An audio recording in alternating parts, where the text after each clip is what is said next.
Well, just like always, it's another windy day, but at least the sun's shining, right?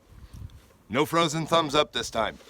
Anyway, I figured I'd run you through this because most people don't know what they're looking at when it comes to filling up their oil in their engine. So, I'll just show you real quick on these old Jeeps. It's really, really easy. You pull the dipstick out, and don't worry about what it says the first time. That's not really the issue, okay? You want to look for those little itty bitty cross marks or these two lines that say safe. Now, with those two lines, let's see if I can get them out of the sun. Yeah, there we go. You see that line where it says add and then it says safe? Between add and safe is usually a full quart on most vehicles. Not all, just a lot of them, okay? So, if you're all the way down at the lower line where it says add, it's safe to put in a full quart and you'll be all right, okay? So let's go ahead and check and see where we're at.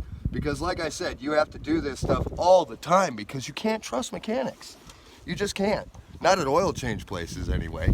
I've hardly found any of them that are good. One of them told me they kept refilling the fluid in my transfer case to find out that it was bone dry. I ended up having to rebuild the thing myself in my buddy's shop. Talk about a bummer. So, where are we at on oil? Oh, that looks like we're totally good on oil. She doesn't need any oil. All right. Well, that means we don't have to put an IV in her right now. That's good. So we'll go ahead and put that back. The next thing you're going to want to take into consideration is your fluid for your coolant, okay? This will affect whether your heater is going to work or not. Now, as you can see, I got my radiator cap right over here. I'll see if I can spin that camera a little bit for you so you can see the whole front end. See if we can turn you just this way a little bit without losing you completely. Okay. So, I don't really need that anymore in case you want to wipe your hands off. So I have my radiator cap right here. My engine is pretty much cold, so I'm gonna go ahead and spin this. You wanna make sure that you're right at the level, the top level. Looks like we're good. If you're not, add some in there. And then most people don't realize you have another reservoir on the side over here. Make sure you fill some of that up because what happens is if there's any air bubbles or any evaporation in your system, it's going to send the air through to that chamber and it's going to bring the coolant that it's required back into the radiator system. It's like a give and receive system. Give you a little bit now, I'll take it back later. That's kind of how that works. So I'm going to check that. So I'm going to bump out of the camera here for a second. Only because I just can't basically get that thing to go that far. So sorry about that, people. But you always want to make sure these things are full. And honestly, this one seriously took like about a cup. That's about it. I love these old Jeeps, by the way. So, in case you're wondering about how to do the rest of the stuff, I'm going to come over here and grab this camera real quick. In case you're wondering how to do the rest of the stuff on your Jeep, I'll take you and walk you around, okay? Every Jeep is different, but they all should have pretty much the same kind of stuff. If you get an older one, this will help you out a lot, especially 87 to 95. They're almost just like mine, okay? As you can see right here, you have your radiator overflow reservoir. You have your windshield wiper washer reservoir. Right here on this little one right here, that's your power steering fluid. Your brake fluid will go in that, and you just basically pop that off to the side and lift, and that'll come right off. Okay? You put your brake fluid in there, you're good to go. Don't mind that. That's just a vacuum line that I have. It doesn't really hook to anything. It's a standalone filtration vacuum for natural air, so it doesn't have to be looped into the system.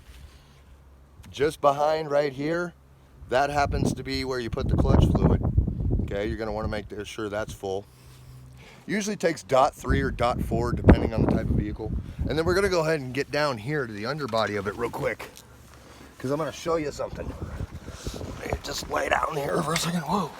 Okay, so you see that little square bolt right there? This one right here. Yeah, that one right there. You have to take that loose, stick your finger in there, and when you stick your finger into the threads, you barely go down. And if you fill fluid, you're full. If you pull it out and it's all bubbly, change it immediately, okay? Another thing you're going to want to take into consideration if you have them, if you notice on my shackles for my suspension system right here, these are greasable. I can grease these. Make sure you grease them. They're also in the drive shafts, okay? Now on the back axle, you'll have that same bolt. Make sure you do the same exact thing with that one. Like I said, if your fluid's bubbly, replace it, okay? Don't question it, just replace it. Trust me, it's not worth blowing your system out. Okay, now we're gonna go ahead and get under the center of the vehicle now, because I'm gonna show you two more areas. Whoa, man. So right here on the transmission, as soon as I can get it to you. There we go. Ooh, perfect. Okay, you see this little side bolt right here on the transmission? That's where you check the transmission fluid. Yeah, it's kind of interesting. Same thing. Pop it loose, stick your finger in, a little bit down. If you don't feel anything, you need to add it. If you pull it out and it's all bubbly and covered with metal, change it immediately. Don't think about it, change it. Okay? Now, the last thing you're gonna have to worry about is you come over to this side, to the transfer case that's responsible for your four-wheel drive. This thing is important, man. I had to rebuild mine. Okay? So I said, don't always trust a shop. Do your own work, okay? It's so worth it, all right? So each one of my U-joints in here have grease zerks in them, just like the front suspension, so you can grease them too. They last longer. But you see this little bolt right here? That plug you got to pull out and do the same thing. Stick your finger in, go down just a little bit. If you feel fluid, cool. If not, add fluid. If it's bubbly, change it immediately, okay? Don't put this stuff off, all right? Trust me. You don't put this stuff off when you got a Jeep, because then you're looking at potential nightmares, okay?